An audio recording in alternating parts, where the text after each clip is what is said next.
The modern era of education since 1964. The 1960s were a decade of revolution, and Australian education was not untouched.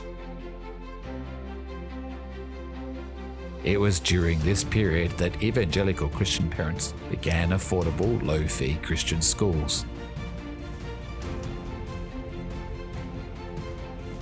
Their objective was to provide their children with faith-based education that was financially accessible to their communities. In the mid-1970s, many local Protestant churches commenced schools that were staffed by Christians and taught a Bible-based curriculum.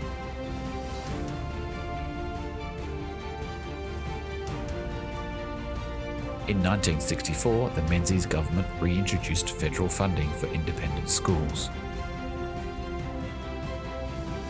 The catalyst was a strike by the Goulburn community that saw 7 Catholic schools close due to financial distress. The fallout saw 2,000 children descend on the town's government schools for enrolment, who were only able to accommodate 640 of them. The national media attention and political pressure resulted in Menzies announcing funding available to all secondary schools, government or independent, without discrimination. During the 1980s and 1990s, Christian schools represented the fastest growing sector in education.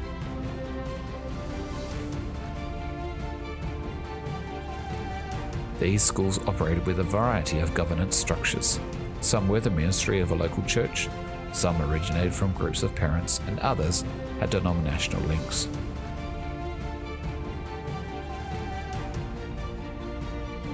While some focused on serving church families, others sought to serve the wider community, but all were committed to communicating the gospel as an essential part of educating the whole child.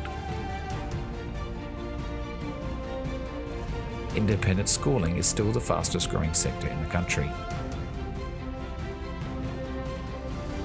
In 2022, 15.9% of students across Australia were enrolled in independent schools.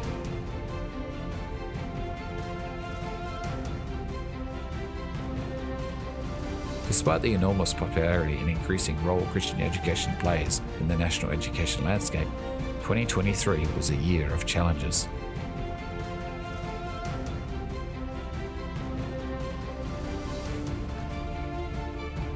Parents continue to speak loudly about their preference for faith-based education, yet the political landscape has, at times, interpreted these centuries-old beliefs and methods as a threat. Faith-based schools deliver an education that parents are at liberty to choose according to international human rights supported by Australia. Australia has ratified an international covenant that commits our nation's governments to respect the liberty of parents and guardians to ensure a religious and moral education of their children in conformity with their own convictions.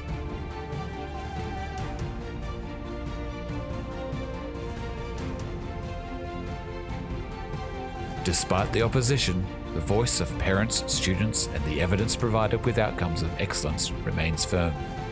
Christian education is a critical addition to the options available for students across our country.